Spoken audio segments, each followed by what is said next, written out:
रात की तन्हाई में जब पूरा गांव गहरी नींद में सोया हुआ था, तभी जंगल की तरफ से एक अजीब सी हंसी की आवाज आई। वो हंसी ऐसी थी जैसे कोई गहरे दर्द के बाद हंस रहा हो, जैसे कोई सदियों से बंद कैद में हो और अब आजादी की चाह में पागल हो गया हो।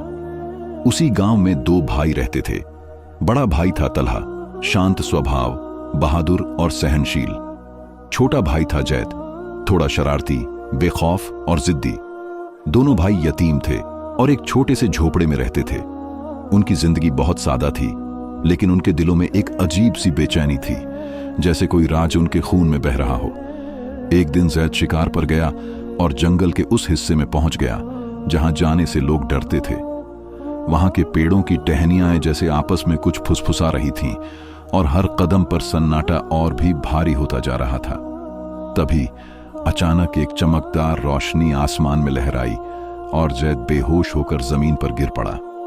जब जैद को होश आया तो उसने खुद को एक सुनहरे घेरे के अंदर पाया।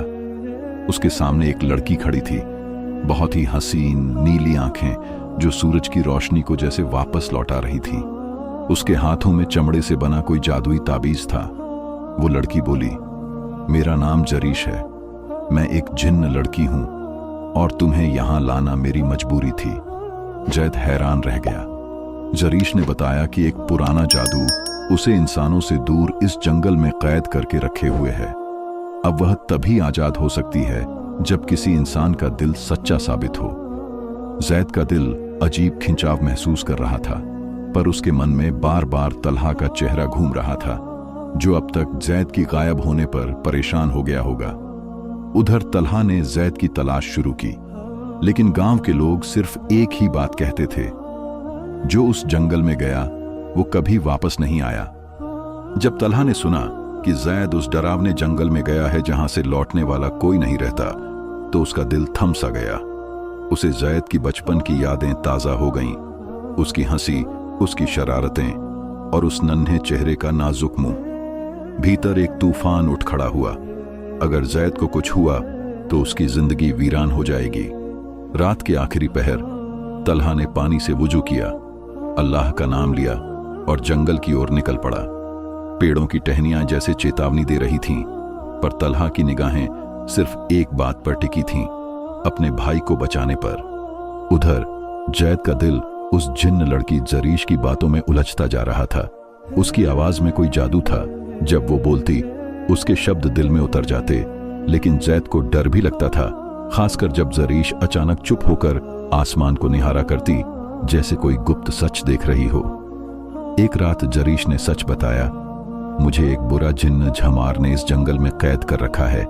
जब मैंने उससे इनकार किया, उसने कहा, अगर मैं किसी इंसान से मोहब्बत करूं तो या तो वह मर जाएगा या मैं हमेशा के लिए यहां जकड़ी रहूंगी। जैद के होंठ सिले दिए गायब से थे।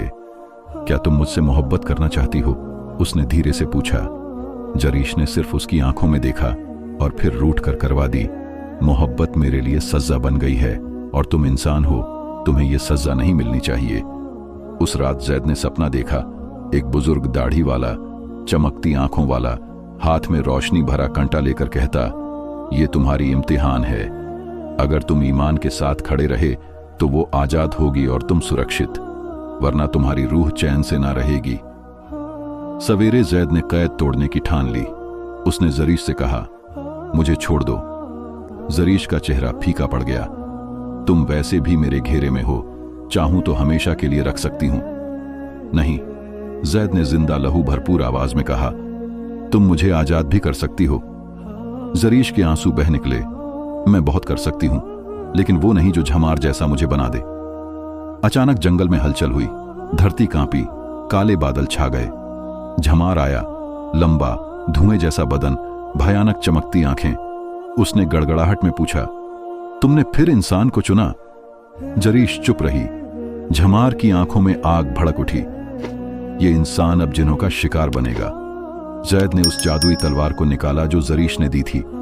मैं लड़ूंगा, जान भी दूंगा, लेकिन तुम्हारे हवाले नहीं होने दूंगा। झमार हंसा, तुम इंसान मेरे सामने, मैं आग से बना हूं। जैद ने अल्लाह का नाम लेकर तलवार उठाई। जरीश ने हाथ उठाकर दुआ की, ऐ जब्बार, उसकी नीयत सच्ची है तो उसकी मदद फरमाना। तभी एक तेज रोशनी गिरी और तलहा झपट कर आ गया। जैद भाई वापस जाओ, ये तुम्हारे लिए नहीं। नहीं, हम साथ हैं, जाओगे तो मैं भी जाऊंगा। दोनों भाई, एक झिन्न लड़की एक झिन्न, सामना करने लगे झमार का। आग बरसने लगी, पेड़ जलने लगे, पर दोनों भाई एक दूसरे से न हटे। उनकी नीयत साफ थी। झमार चिल्लाया, तुम्हारे दिल की ताकत मेरी आग से बड़ी कैसे? जरीश ने आसमान की ओर देखा, क्योंकि उनका रब उसी ने आग बनाई है और इंसान का दिल भी। आसमान से रोशनी गिरी, झमार चीखता हुआ धुएं में समा गया। जंगल में सन्नाटा छा गया। जरीश थक कर जमीन पर गिर पड़ी। जैद दौड़े। ठीक हो? जरीश मुस्कुराई। मैं मुक्त हो गई हूं, लेकिन मुझे वापस जिन्हों की दुनिया ले जाया जाएगा। मेरा वक्त हो गया। जैद ने उसका हाथ थामा। रुको, तुम हमारे साथ रह सकती हो। जरीश ने आंसू भरी आंखों से कहा, मोहब्बत की इम्तिहान तुमने जीती, यही मेरी आजादी है। पर मेरी दुनिया वही है जहां मेरा घर। तलहा खामोशी से खड़ा था। अगर मोहब्बत में बलिदान न हो तो वो बस ख्वाहिश बन जाती है। जरीश की रोशनी आसमान में मिल गई और वह धीरे धीरे गुम हो गई। जैद चुपचाप बैठ गया, हाथ में वो जादुई ताबीज लिए। आंखों से अश्रु टपक रहे थे। जंगल फिर सुकून में लिपट गया, लेकिन भाइयों के दिलों में वह खामोशी सदियों तक गूंजती रही। एक ऐसी कहानी जो विश्वास, मोहब्बत और बलिदान की कसौटी थी। जब जरीश की रोशनी आसमान में समा गई और जंगल शांत हो गया, तो जैद और तलहा कुछ देर वहीं बैठ गए। ऐसा लग रहा था जैसे वक्त थम गया हो। पक्षी चुप थे, पेड़ स्थिर और हवा तक जैसे मातम मना रही थी। जैद की आंखों में वो सब कुछ तैर रहा था जो उसने खो दिया था, या शायद जिसे वो कभी पूरी तरह से पा ही नहीं सका। तलहा ने उसके कंधे पर हाथ रखा और कहा, चलो भाई, अब यहां से निकलते हैं। जैद ने चुपचाप सिर हिलाया। दोनों भाई धीरे धीरे लड़खड़ाते कदमों से जंगल से बाहर निकलने लगे, मगर उनके दिलों में जंगल अब भी जिंदा था। जरीश की यादें, झमार की चीखें, वो जादुई लम्हे, सब अंदर एक दास्तान बनकर रह गए। जब वे गांव लौटे तो लोग उन्हें देखकर हैरान रह गए। एक बूढ़ी औरत बोली, ये कैसे हो सकता है? तुम दोनों जिंदा कैसे लौट आए? तलहा ने बस इतना कहा, अल्लाह ने चाहा और उसके भेजे हुए ने रास्ता दिखाया। कुछ दिनों तक जैद बिल्कुल चुप रहा। वो खाना खाता, सोता, काम करता, मगर अंदर कुछ टूट गया था।